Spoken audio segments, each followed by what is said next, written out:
Joe Abusian for Mama Kwaba Ediba or Kwamai TV so mo amusun fukwa ni bakwa kwanso na mi gina hai ene ya be pie mu Kwamai mu ba bi gina Afram Plains Adawso Kwahu South District na em say mre twem ebo mon kai say year of return programs na wa hanom no ene na ye hyase Adawso hanom na ene de Canoe race ene hyase no ye nuanom Kwahu Republic for na hyase adwumadi na sabre ya ba be pie mu Afram Plains ya Intino Enchebia Canoe no ebekwaso na fe swimming competition tag of peace any other programs in the beto aso amam makes you feel so happy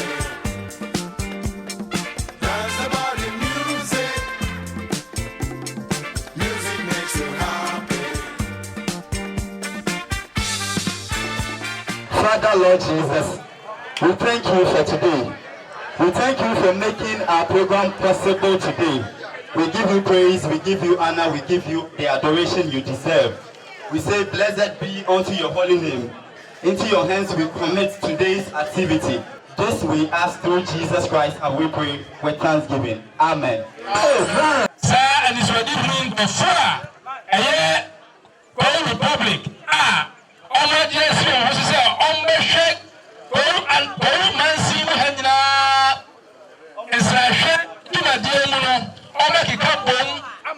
Ajabania kese amakomai ebia ka Ghana nyina no na me enka omho ne sa ni swadi hui etupon na ne mesere se ye nyina ya ba hai ya mo mpa ye sa dwumade enye dakro na mbom ye de mpa e bo betai organizers ye chi ane assembly na chi ama sa dwumade ka afibia no hu sa dwumade se utu kwa ko amanone a Nanyama edisika kesia ebre omai no sane yehu no haya enne na mencha de eba hontoma ya hyasie yedim se enya de a eba begu na emomu ye paninkoso ene ni tutuo ene Kwahu Adawso atimi apeja akowiase afa na nyina na ye ma grofo a akuaku a obedi sa adwuman ye bo abaso se ye momo ahodi ene nkwa so ometumi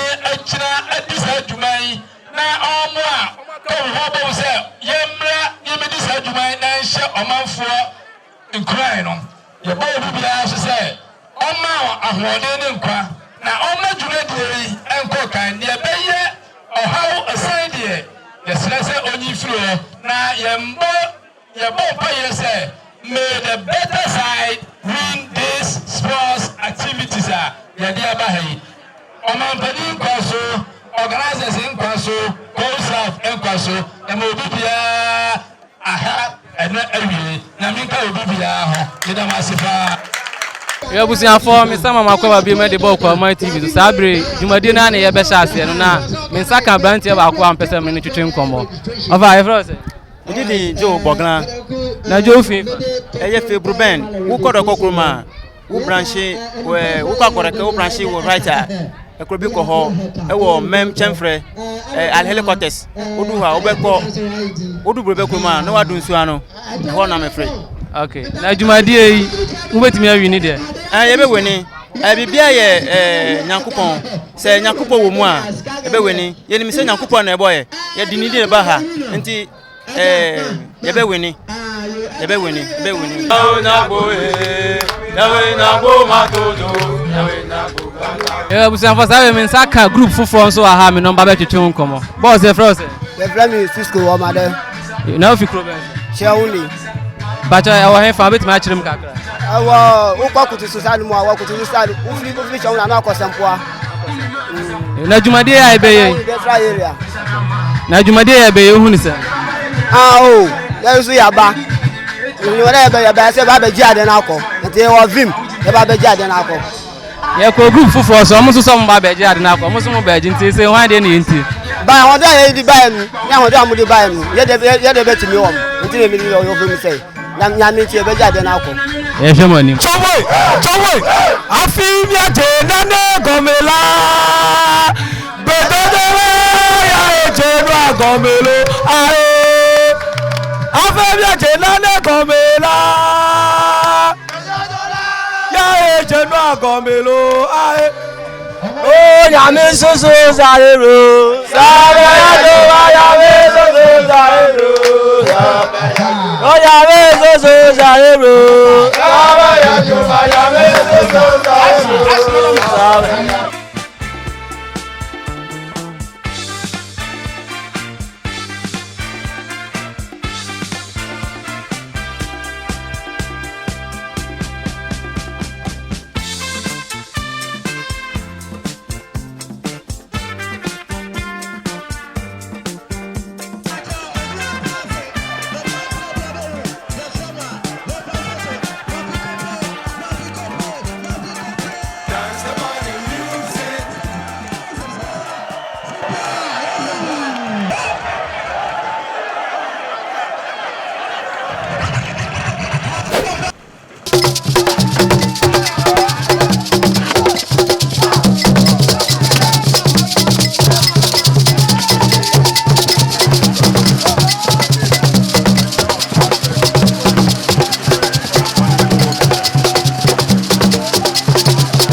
Yo abusiafo saa be dwumade na na eguso ayekoso no ye di kan de competition na ye di kan akọ na wiye na first phase no Adawso fo na wini ye di saa be mi nsa kamrante na wa ha me no ma hwetwe nkomo me say nyina na ye hobby na mo sha ase na ye hwa hode a mo de sha ase na fa na munya ma hode ni fi okay ya hode nyina de me say David Nyakukudo atimi Congoliat to me no ya ba ha no hwe squad na ba nyina ye na ye so awom na so ya tro mo say ahode no ahaya na ewo enti David ma ahode ya Congoliat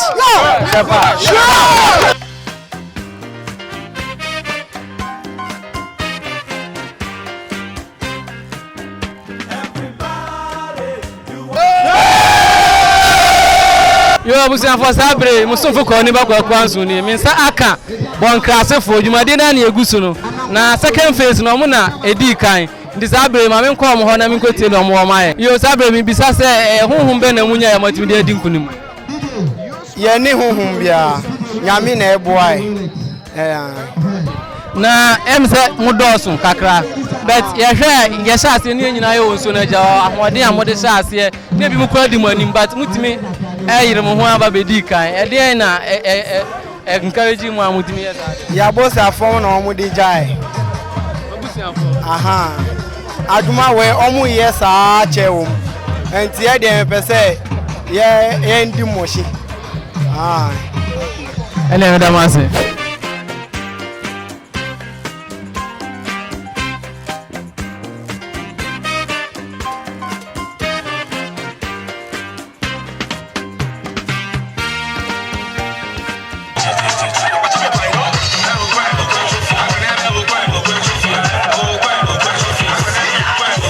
okay yo busan for sabe mi saka brand here phase 2 of swimming on the first nti saa bere ma membisa no nsɛm baako mmienu bi wɔn sɛ fɛn sɛ mbɛkyerɛ fɛn mi Thomas Afro fi kuro bɛn so Kwahu Adawso hɔ yi a okay na den na ɛhyɛ nkran ma utimi wi ni oh all the time no because bra competition bɛkɔ so no competition angasa no ɛnyɛ competition bi a ɛyɛ easy saa because challenge bebree ɛwɔ mu ba nea ma metumi ma makwenya Kenya metumi di yɛ den sɛ me so metumi di afa first ɛwɔ mu no sɛ mbra yɛ first yɛ twa ahoma no yɛ lusu wɔ hɔ no in fact nan campaign for person ɛkɔ sɛ ba nan ka situation but ɔmo antumi ama nan bɛ mu saa nti Canoe kan sɛ hare no mu no mimi nipa mimi nkrɔfo na ɛyɛ den ɛna fa first ɛna mo kyɛn saa deɛ me nyina ɔmo anem ɛwɔ nsuo adware mu ba me so no me di hyɛ me tim sɛ me nua no atumi afa first ɛwɔ Canoe no mu a ɛsɛ sɛ me so metumi fa first ɛwɔ sui mu no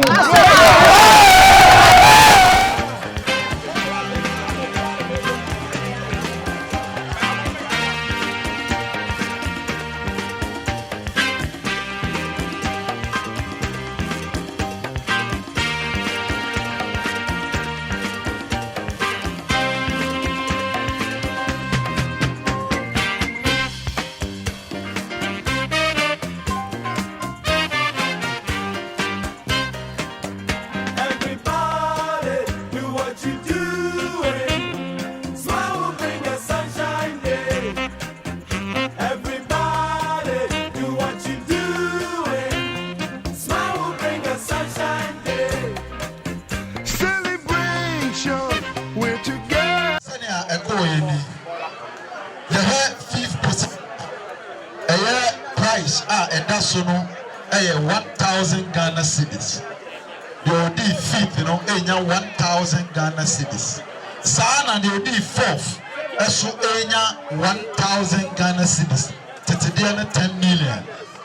Tetisikano 10 million. The OD fifth no subenya 10 million. The OD fourth subenya 10 million. Na the OD third, 2,500 Ghana cedis. 25 million. Near Adawso second, and so 4,000 Ghana cedis. Yet today 40 million. Na Kura Edi kind and so 5,000 Ghana cedis. Yet today 5,000. Na 50 million. Na say a man called na we no. First position the second no 1 mark pen down them. Near Odi first ninya 16 points. And near Adawso second no million so nya 15. Sana near Adawso fourth and fifth no and so max near 14 marks 14 marks. The two na 1-1 which means competition na nyame adom na emuya day. Eti senia eba awiele no mama yentie senia ekosi ye. Kro a Adawso enum fifth position. Kwame Dramana, Mama Yamo and Samo. Kwame Dramana. 1,000 Ghana cedis, 10 million. It's a very penny for now. Omaba representation. No, the amount of here. Sana Kura Adawso and 4th position. Gado Kope 4th position. Almost now 1,000, 10 million. Titiano. I feel about 10th position. Kura Adawso Miensa. Kura Adawso Miensa. Buankrase, Mama Yamo and Sama Buankrase. Almost so Ebena 2,500 25 million. Sana Kuro Adawso Mienu, second position. Tokom, Mama Sama almost Tokom by almost so 4,000 Ghana cedis. Titidiana 4 million. Ultimate price. 40 million. Ultimate price.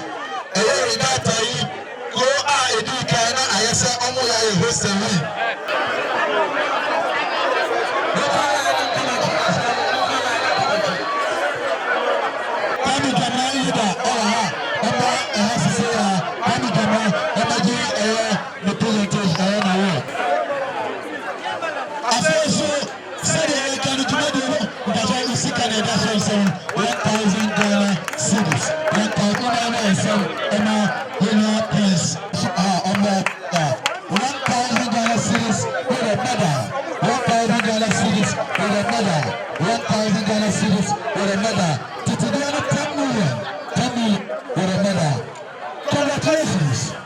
Congratulations, Dalekota. What is the man? Third position. Bankase, with an amount of 2,500 cedis and 2,525 million. Congratulations. Bankase, you fought a good fight, and henceforth, you deserve this award. Mr. Andrews Agude from Kwahu Republic. Now the second position,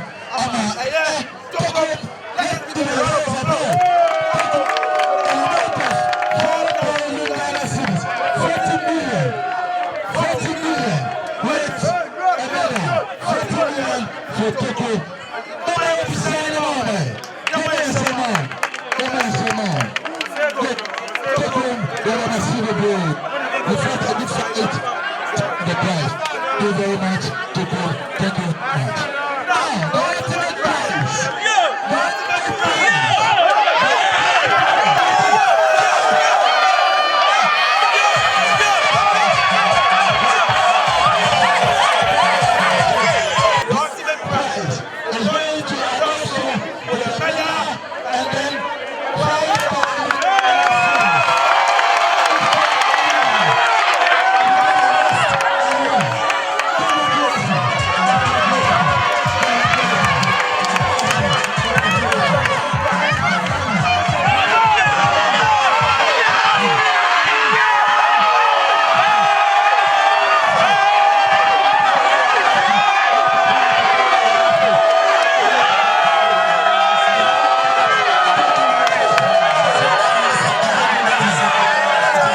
Sabre Jumadi ni nyina akọ na wiye na omo mu di kan ye Adawso for intin sabre ma mi bisa omo de akọ e de na bae de di kan da Nyankopon ase ene ye mpenifo omo okro de mu a ene ye supporters nyina omo okro mu a so omo de mpaebo e de ata ye chi ama yetumi win competition no yo abusia for sabre minsa aka Kwahu South DC Honorable Emmanuel Ata Ofori Senior am pese me no twetwe nkomo ona bo me akwa babo ko my TV so yo meju so me nua beba yo na bo me se djumadie ye ba ye nema akoso fefefe na wankasa nso hu djumadie ni se yo me nua mse be di kan no me fa wakasa fidie so na mabo okwaman for abaso sanse ni djumadie ya ba be hu no hai ye nyina na ye fo se ye nsusu se be hu se de ne edipa dom ene djumadie ahoro swimming competition race ya omuko ye ene saka yi a omode di djuma ni empo ye mofra empo a oma be demonstrate am yahu say omo their potential actics a ebetimi aboa magana no fact mani aso mani age so far so good dey make say organizers no oma ya de pa say ne yehu nyina no say nya organizers na eka yehu ni yehu yi na mozo media houses so enkankane TV station ya enne mabia mayen ya Kwahu TV station ya eye be ye djuma pa aboa ye no ma ye djuma pa sanse mo djumadi a mo de ahyase minim se ebekọ awieye pa na so far generally program ni de minua mebo organizers na baso akase o ma bo djuma pa mom excellent sanse bibia ahyase no ya na eyeden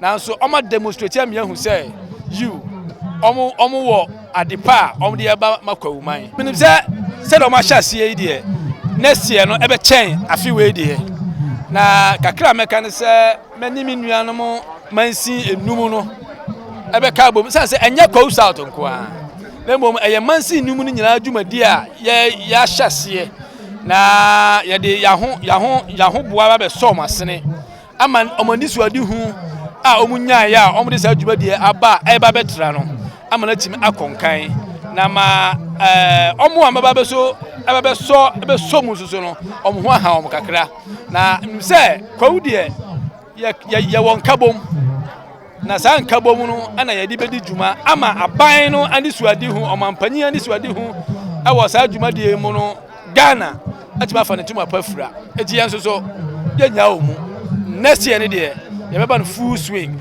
na yɛde yɛahoɔden as an assembly no abɛhyɛ mu aboa apagya amadwumadie akɔ edwaman so ama na timi abɛ krabɛhwɛ ama ɔbea ahuneɛ nipa yɛwɔ ma Kwahu anaasɛ nipa ɛwɔ Kwahu man mu sɛ nyame abɔdeɛ mu nsuo ɔde akyɛ yɛn ɛdɛ na ɛde yɛ sɛ yɛnua no mu ahyɛ biribi ase saa deɛ a na ɛkyerɛ sɛ yɛsɔ mu a ɛbɛtumi adi dwuma paa aboa ama Kwahu akɔ so ma Kwahu atumi atumpɔn kakra mɛka no ana bɔ me da ase ɛso da mase paa bi de